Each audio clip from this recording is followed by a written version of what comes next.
So, hello everyone. Today we'll talk about new chapter Understanding Elementary Shapes. So, आपको chapter के नाम से ही clear हो रहा होगा कि हम यहाँ पर शेप्स को डिस्कस करने वाले हैं. शेप्स जो हमारे बेसिक शेप्स होते हैं जैसे एंगल, क्वाड्रिलेटरल, रेक्टेंगल, इन सभी शेप्स के बारे में हम डिस्कस करेंगे. So, let's begin.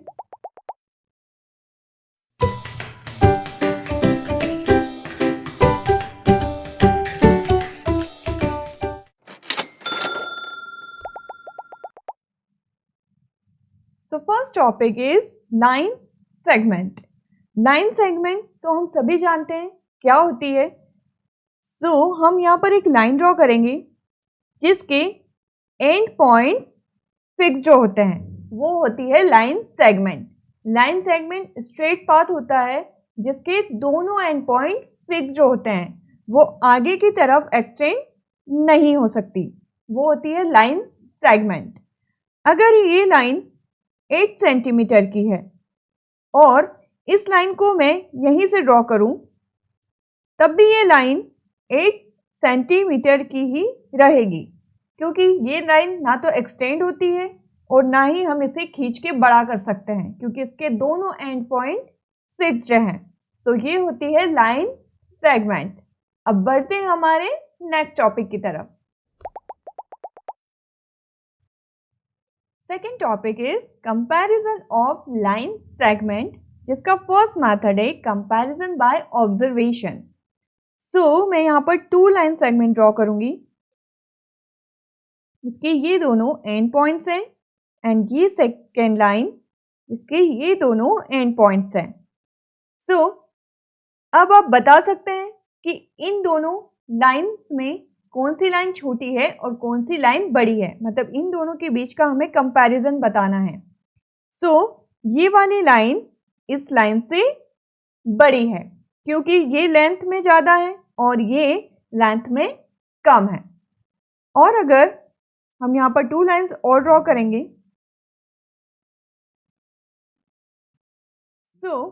इन दोनों लाइंस में हमें फाइंड करना है कि इन दोनों लाइंस के बीच में क्या डिफरेंस है, मतलब इनकी लेंथ में ये इक्वल है या नहीं है. अगर हम इसे ऑब्जर्व करें, इन दोनों लाइंस में बहुत ही माइनर सा डिफरेंस है.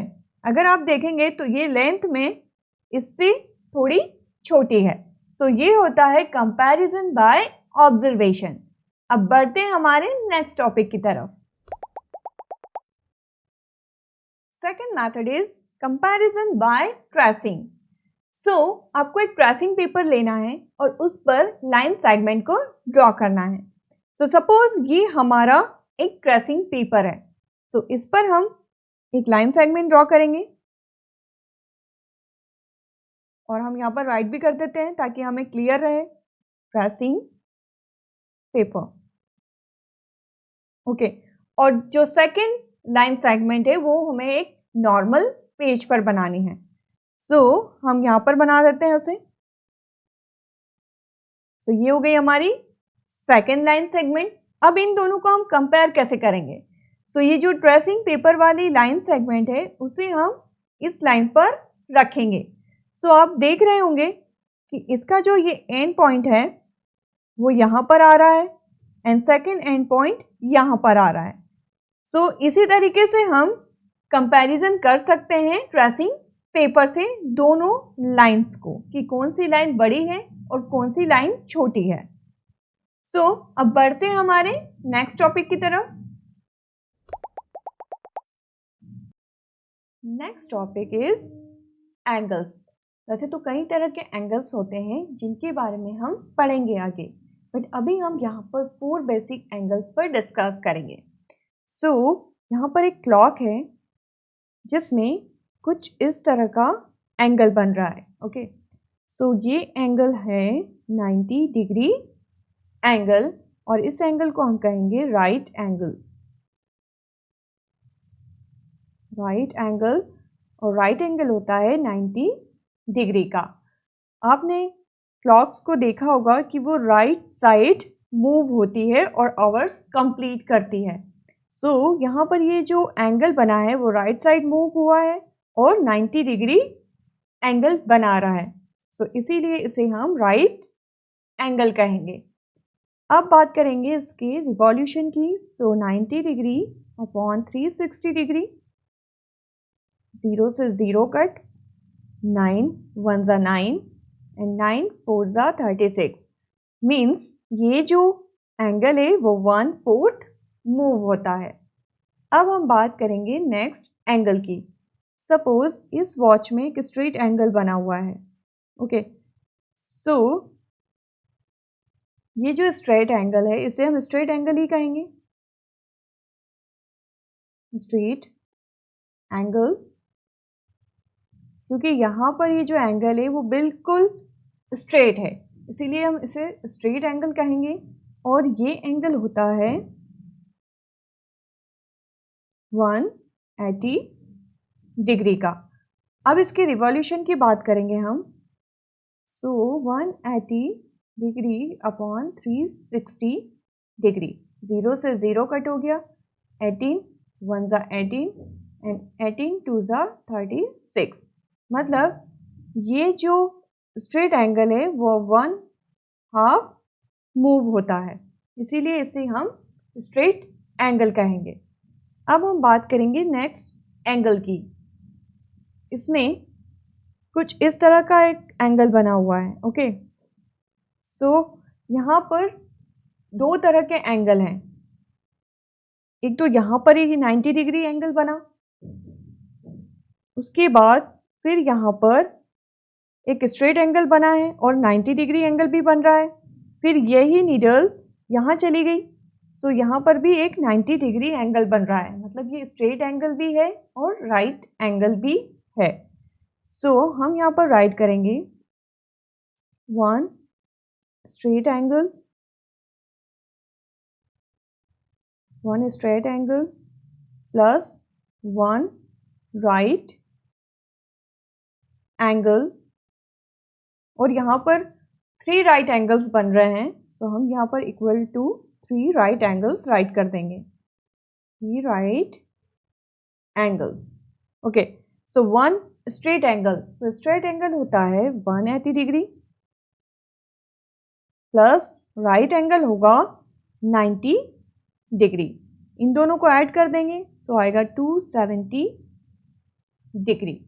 अब इसकी रिवॉल्यूशन की बात करेंगे हम। 270 डिग्री अपॉन 360 डिग्री, 0 से 0 कट, 9 3 जा 27, 9 4 जा 36। सो ये जो एंगल है वो 3/4 यहाँ पर टर्न हो रहा है। सो ये होता है straight angle plus right angle. अब हम बात करेंगे नेक्स्ट एंगल की।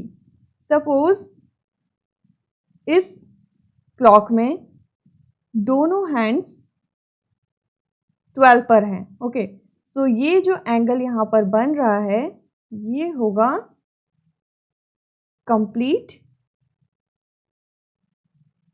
एंगल।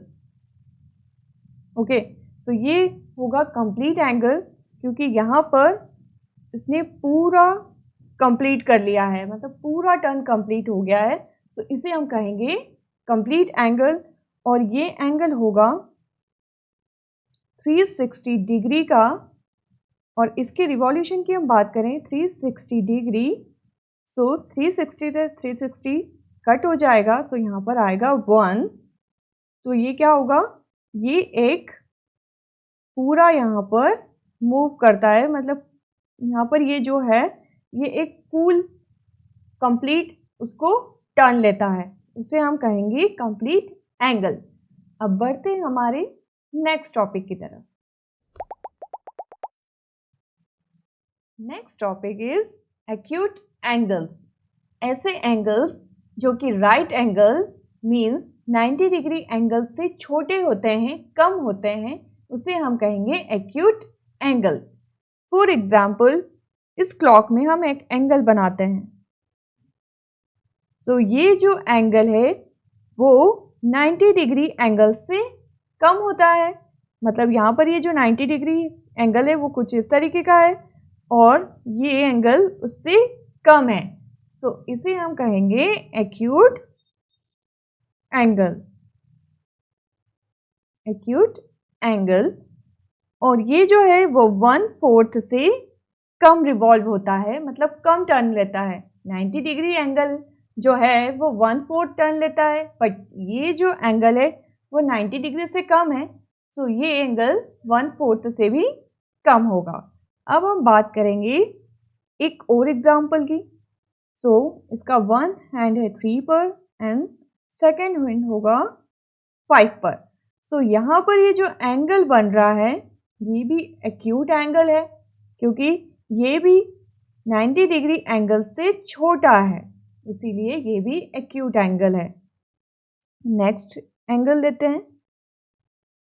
एक हैंड है 7 पर एंड दूसरा होगा 9 पर। सो यहाँ पर भी ये जो है 90 डिग्री से कम है, सो ये भी एक्यूट एंगल होगा। अब एक और एग्जांपल लेते हैं।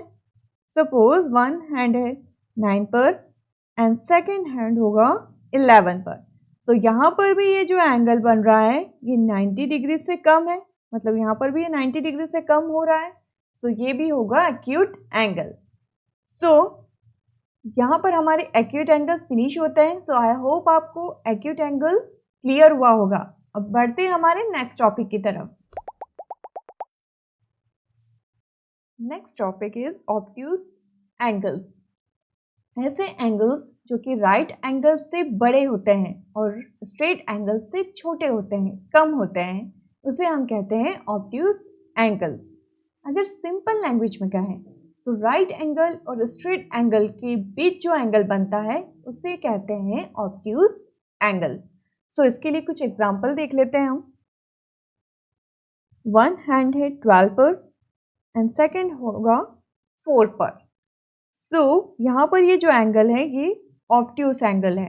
अब ये 90 डिग्री से बड़ा है और स्ट्रेट एंगल से छोटा है, सो ये होगा ऑब्ट्यूज एंगल।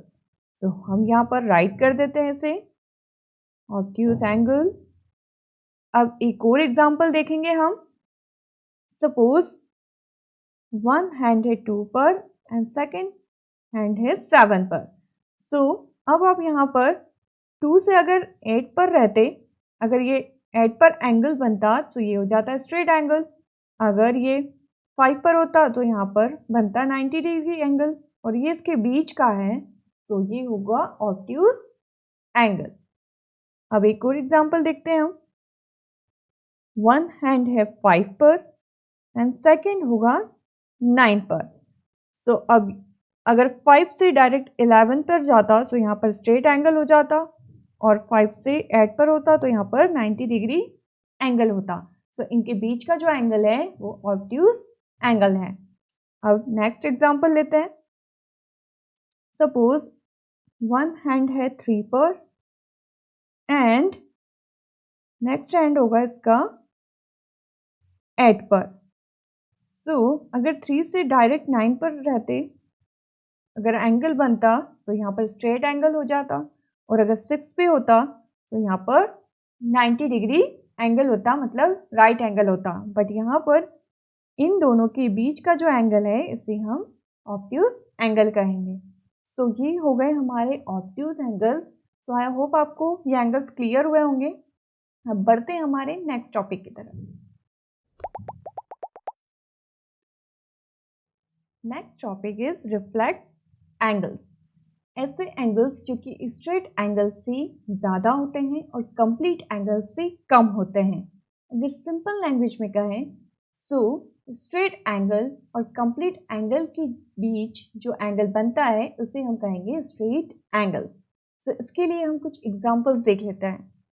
सपोज इस क्लॉक में कुछ इस तरीके का एंगल बना हुआ है।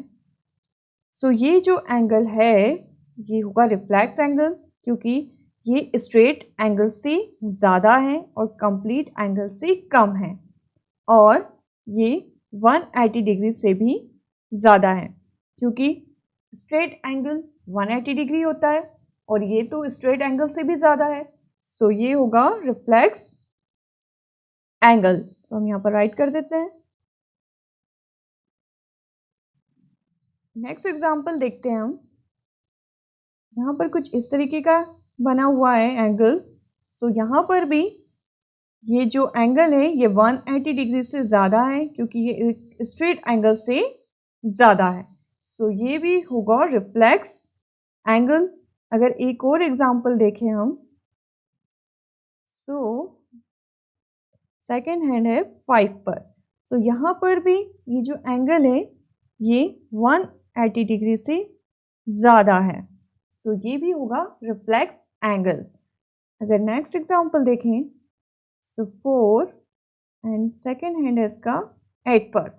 सो ये एंगल भी रिफ्लेक्स एंगल है क्योंकि यहाँ पर भी ये 180 डिग्री से ज़्यादा है। सो जो एंगल 180 डिग्री से ज़्यादा होते हैं और कंप्लीट एंगल से कम होते हैं उसे हम कहेंगे रिफ्लेक्स एंगल्स। अब बढ़ते हैं हमारे नेक्स्ट टॉपिक की तरफ। Next topic is perpendicular.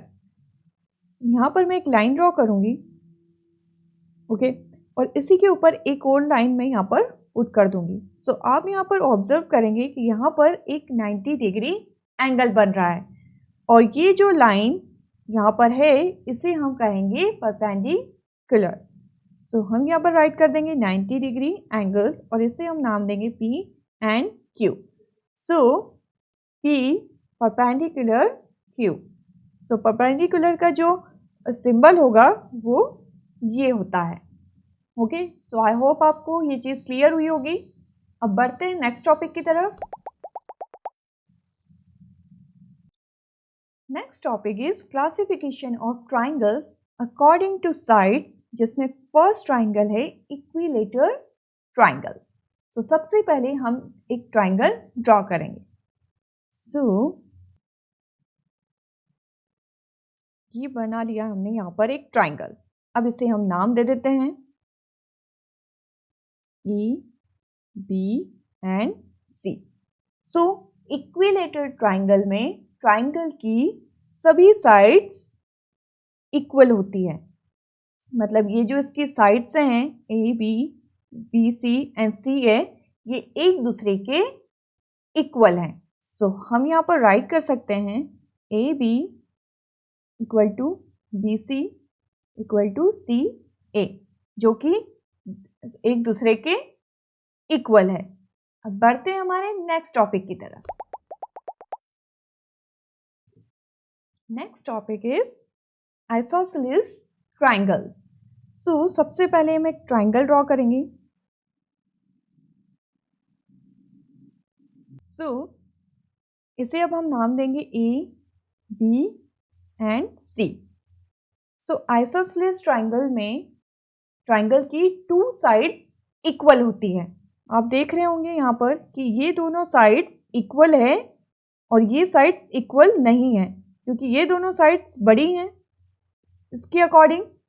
सो हम यहाँ पर राइट कर सकते हैं AB इक्वल टू AC, मतलब AB इक्वल है AC के। सो ये होता है आइसोसेलेस ट्राइंगल जिसकी 2 साइड्स इक्वल होती है। अब बढ़ते हैं हमारे नेक्स्ट ट्राइंगल की तरफ। नेक्स्ट ट्राइंगल है स्केलिन ट्राइंगल। सो उसके लिए हम यहाँ पर एक ट्राइंगल ड्रॉ करेंगे।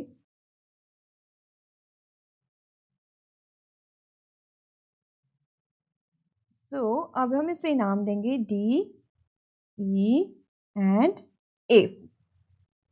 सो स्केलिन ट्राइंगल की सारी साइड्स डिफरेंट होती है। मतलब इसकी सभी साइड्स अगर आप देखेंगे तो एक भी साइड इसकी इक्वल नहीं है।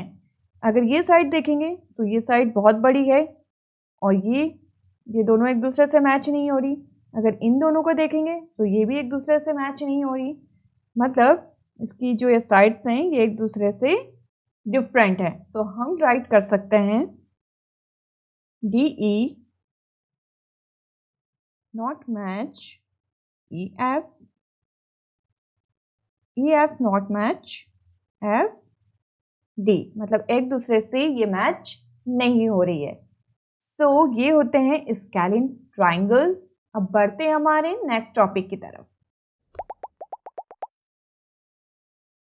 Next topic is classification of triangles according to angles. So अब हम बात करेंगे एंगल्स की।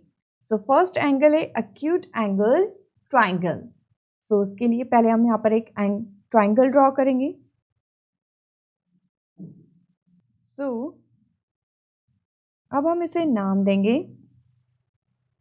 ए B and C. So acute angle ऐसे एंगल जो कि 90 डिग्री से कम होते हैं, जब हम उनको मेजर करते हैं उसके एंगल्स को, सो वो एंगल 90 डिग्री से कम होते हैं। सपोज ये एंगल है 60 डिग्री और ये एंगल है 70 डिग्री और ये वाला एंगल है 50 डिग्री। सो ये तीनों एंगल्स 90 डिग्री से कम हैं। सो ऐसे एंगल को हम कहेंगे एक्यूट एंगल या एक्यूट ट्राइंगल। अब इसे हम राइट कैसे करेंगे? सो एंगल ए होगा 50 डिग्री, एंगल बी होगा 60 डिग्री एंड एंगल सी होगा 70 डिग्री। सो इस तरीके से हम इसे राइट कर सकते हैं। अब बढ़ते हैं हमारे नेक्स्ट एंगल की तरफ। Next topic is obtuse angle triangle. So इसके लिए भी हम एक ट्राइंगल को ड्रॉ करेंगे। सो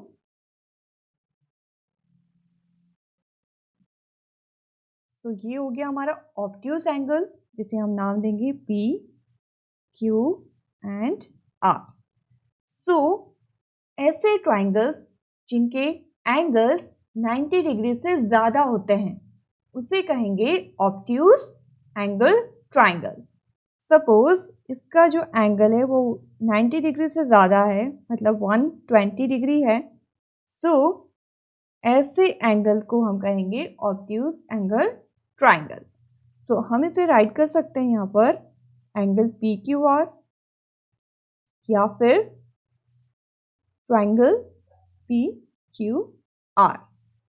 सो आई होप आपको ये चीज़ भी क्लियर हुई होगी। अब बढ़ते हैं हमारे नेक्स्ट टॉपिक की तरफ। नेक्स्ट एंगल है राइट एंगल ट्राइंगल। सो इसके लिए भी यहाँ पर हम एक ट्राइंगल ड्रॉ करेंगे।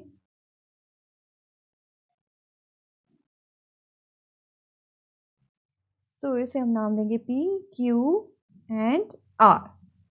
सो ऐसे ट्राइंगल जिसके एंगल 90 डिग्री हो, तो ऐसे ट्राइंगल को हम कहेंगे राइट एंगल ट्राइंगल या फिर राइट ट्राइंगल। सो ये जो ट्राइंगल है हमारा, इसे हम कहेंगे राइट ट्राइंगल, क्योंकि इसकी जो एंगल यहाँ पर है वो 90 डिग्री है। इसका जो एंगल यहाँ पर बन रहा है वो 90 डिग्री एंगल है और 90 डिग्री एंगल है तो ये राइट ट्राइंगल होगा। ओके, सो अब हम यहाँ पर राइट कर सकते हैं angle P Q R equal to 90 degree. मतलब ये जो एंगल यहाँ पर बन रहा है पी क्यू आर, ये 90 डिग्री एंगल है। सो आई होप आपको ये चीज़ भी क्लियर हुई होगी। अब बढ़ते हैं हमारे नेक्स्ट टॉपिक की तरफ। नेक्स्ट टॉपिक इज क्वाड्रिलेटरल, जिसमें हम बात करेंगे पैरेललोग्राम की। सो उसके लिए हम यहाँ पर एक फिगर ड्रॉ करेंगे।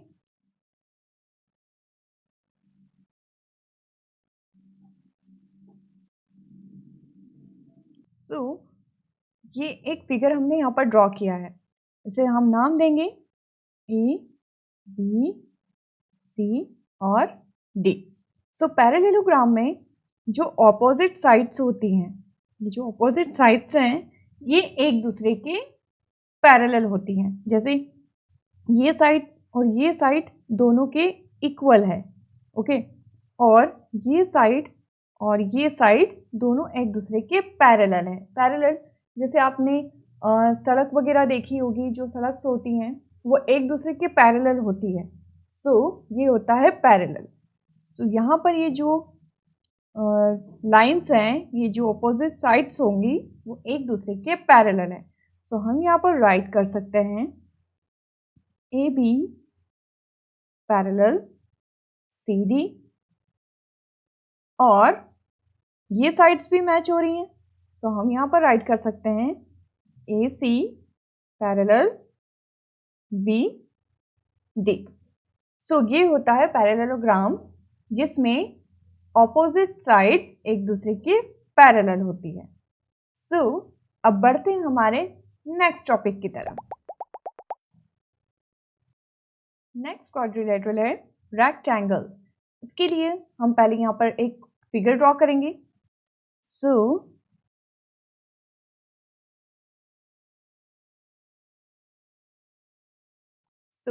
ये हमारा एक रेक्टेंगल यहाँ पर हमने बना लिया है। ओके, सो अब आप इसमें ऑब्जर्व करेंगे, सो इसका हर एंगल 90 डिग्री एंगल है। मतलब यहाँ पर जितने भी आपको एंगल्स दिखेंगे वो एक राइट एंगल है। एक एंगल ये हो गया, ये भी एक 90 डिग्री एंगल है, एक ये भी 90 डिग्री एंगल है, एंड ये भी एक 90 डिग्री एंगल है। सो अभी हम इसे नाम दे देते हैं P, Q, R and S। सो ये एंगल भी 90 डिग्री है, और अगर देखें तो ये एंगल भी 90 डिग्री है, और ये एंगल भी 90 डिग्री है, एंड ये एंगल भी 90 डिग्री है। सो पैरेललोग्राम जिसके एंगल्स 90 डिग्री के होते हैं उसे रेक्टेंगल कहते हैं। सो हम यहाँ पर राइट कर सकते हैं angle PRS equal to 90 degree angles, angle RSQ भी 90 डिग्री एंगल है। सो इसी तरीके से ये जो एंगल्स हैं वो 90 डिग्री एंगल्स हैं, और इसे हम रेक्टेंगल कहेंगे। अब बढ़ते हैं हमारे नेक्स्ट टॉपिक की तरफ। क्वाड्रिलेटरल है रोम्बस। तो इसके लिए भी हम पहले एक फिगर ड्रॉ करेंगे।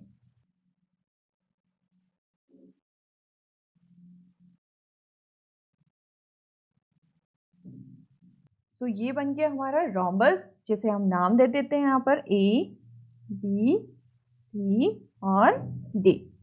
सो एक ऐसा पैरेललोग्राम जिसकी सारी साइड्स इक्वल होती हैं उसे हम कहेंगे रोम्बस। मतलब इसकी ये जो साइड्स हैं वो एक दूसरे के इक्वल है। मतलब ऐसा नहीं है कि AC और BD ही इक्वल है, मतलब इसकी सभी साइड्स इक्वल हैं। ओके, सो ये होता है रोम्बस। सो अब हम इसे राइट कर सकते हैं AB पैरेलल CD, या फिर AC पैरेलल BD। सो ये होता है रोम्बस। अब बढ़ते हैं हमारे नेक्स्ट टॉपिक की तरफ। नेक्स्ट क्वाड्रिलेटरल है स्क्वायर। सो इसके लिए भी हम एक फिगर ड्रॉ कर लेते हैं।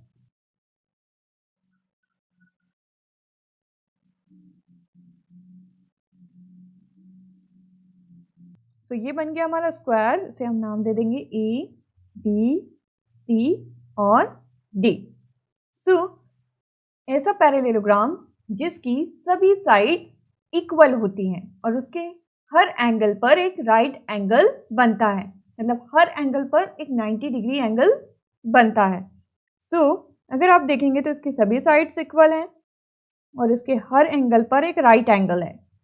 अगर यहाँ से देखेंगे तो यहाँ भी एक राइट एंगल है, यहाँ पर भी एक राइट एंगल है, और यहाँ पर भी एक राइट एंगल है।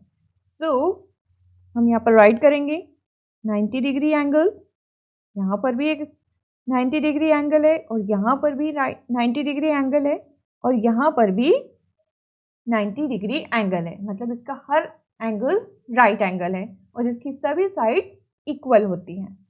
सो हम यहाँ पर राइट कर सकते हैं AB equal to BD equal to DC equal to CA। हमने यहाँ पर साइड्स को राइट किया है AB, BC, DC और CA। अब हम बात करेंगे एंगल्स की। सो यहाँ पर जो एंगल बन रहा है angle C equal to angle D equal to angle B equal to angle A, ये सभी क्या है 90 डिग्री एंगल है, मतलब राइट एंगल है। सो ये हो गया स्क्वायर। अब हम बढ़ते हैं हमारे नेक्स्ट टॉपिक की तरफ। नेक्स्ट क्वाड्रिलेटरल है ट्रेपेजियम। तो इसके लिए भी पहले हम एक फिगर ड्रॉ करेंगे।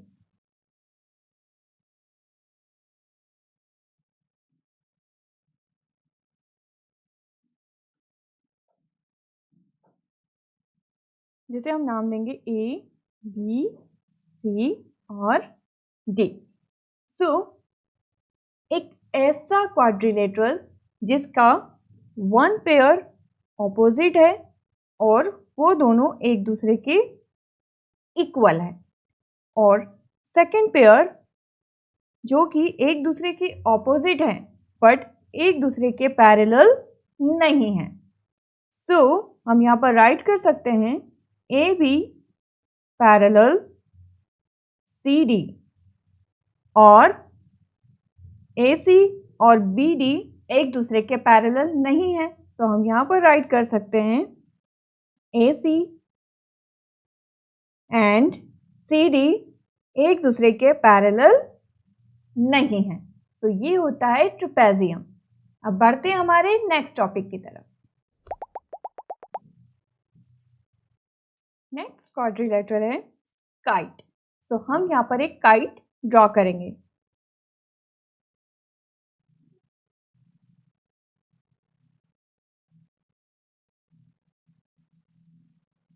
सो अब हम इसे नाम देंगे बी, ए, सी और डी। सो एक ऐसा क्वाड्रिलेटरल जिसके टू एडजेसेंट साइड्स एक दूसरे के इक्वल होती है बट ऑपोजिट साइड्स इक्वल नहीं होती।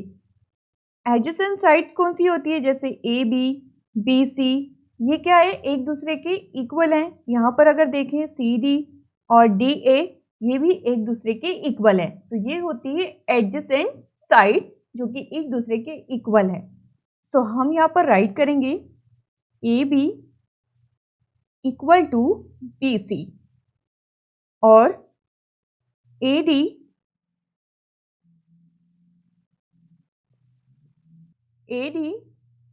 Equal to C D. Okay, अब हम बात करेंगे ऑपोजिट साइड्स की। सो जैसे ये ए बी है और ये सी डी है, ये एक दूसरे के ऑपोजिट तो है बट एक दूसरे के इक्वल नहीं है। और यहाँ पर बी सी और ए डी, सो ये भी एक दूसरे के ऑपोजिट है बट एक दूसरे के इक्वल नहीं है, क्योंकि बी सी जो है वो थोड़ा छोटा है ए डी से, इसीलिए वो दोनों इक्वल नहीं है। सो हम यहाँ पर राइट करेंगे A B not equal to C D and B C not equal to A D. So ये होता है kite quadrilateral. So I hope आपको क्वाड्रिलेटरल्स क्लियर हुए होंगे, क्योंकि हमने यहाँ पर सारे क्वाड्रिलेटरल को बहुत ही अच्छे तरीके से समझा है। सो ये इस वीडियो का लास्ट टॉपिक था। अब हम मिलेंगे हमारे नेक्स्ट वीडियो में। तब तक के लिए बाय बाय, टेक केयर।